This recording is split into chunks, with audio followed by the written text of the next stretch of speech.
In the future, private philanthropy is not going to be able to pull off the whole story. It just isn't going to be able to do it. But one of the ways that we can facilitate our budget building and facilitate the educational process for Americans who live all over the country, and many of whom are not in a city like Cleveland or near a major metropolis like Kent. You know, we're 25 miles from Cleveland.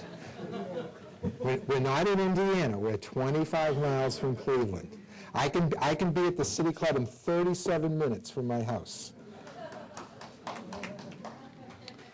Will be through distance education. One of the things that we're doing at Kent State, and I know many other universities are doing as well, and it's consistent with the Chancellor's Plan for Higher Education in Ohio, is to build a robust distance learning program.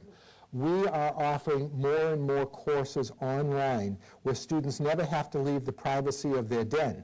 They can sit in a pair of shorts and a t-shirt, maybe have a glass of wine or water, and sit at their computer and take whole degrees.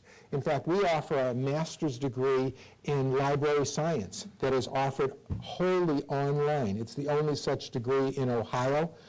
And it is nationally recognized. We offer BSN to RN degrees that are offered online, and we are ramping up to do more and more of this. In fact, I just invested, as the provost is sitting there twinkling, $750,000 in the development of more online courses at Kent State to make education accessible to a working adult who might live in Ashtabula, to a working adult who might live in New Philadelphia, or perhaps to somebody who lives in Kansas, who recognizes that we've got distinctive programs in library science, in architecture, in nursing, in education, in psychology, that we can offer these courses in the privacy of their homes, on their timetable, and help my budget, which is good for your sons and daughters and grandchildren, because anything that I can do to help my budget allows me to offer more scholarship money to smart kids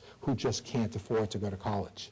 As Kent State increasingly becomes a school of choice for Northeast Ohioans, as it continues to raise its academic standards, it's going to get tougher and tougher to get in.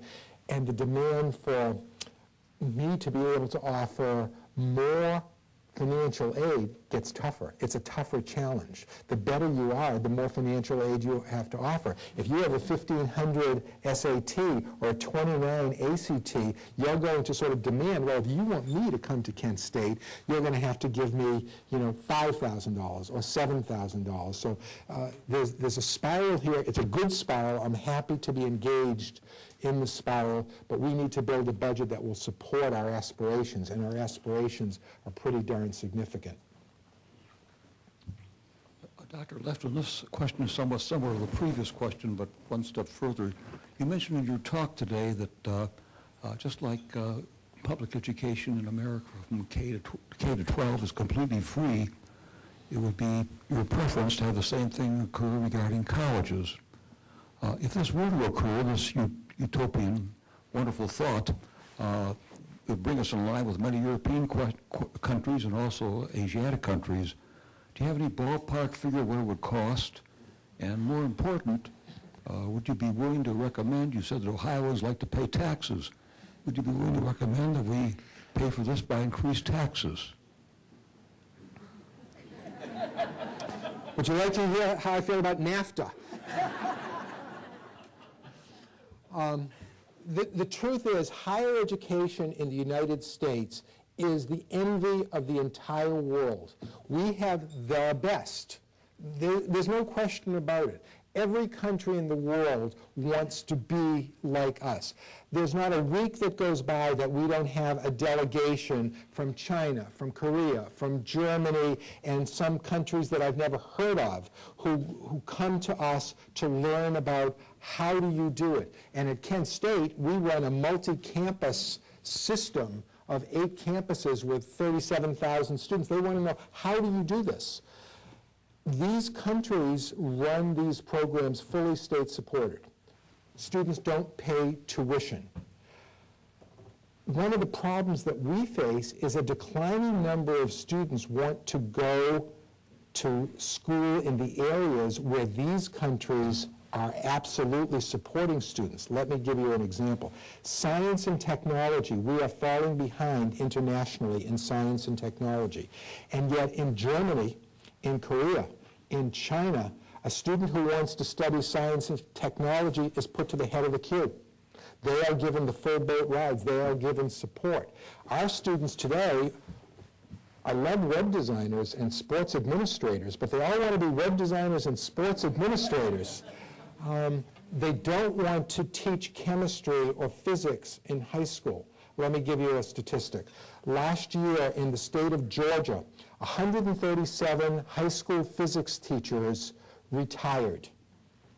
You know, they were of a certain age and they retired. I'm no longer going to teach, and I happen to teach physics. Do you know how many physics teachers the state of Georgia produced last year?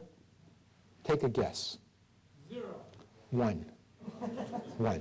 One physics teacher. We need to provide programs. Maybe we should start small. Maybe we should have loan forgiveness programs for students who want to teach science and technology. Many schools in Ohio, high schools, don't offer AP classes. They don't offer courses in physics or advanced calculus because they don't have the teachers to do it. We need to create incentives for students to study science and technology. And one way to do it is loan forgiveness programs, where every year the student teaches, say, science or physics or mathematics, a portion of their loans are forgiven. That's a small step. And I think it's an important step that we could initiate. We don't have to take over higher education. I don't think we're going to take over healthcare, and I expect we're not going to take over higher education. And I'm really not suggesting that they should take over higher education, but we're abrogating our responsibility to the next generation by making it tough to go to college, when many of us were able to go to the great universities of our country. Thank you.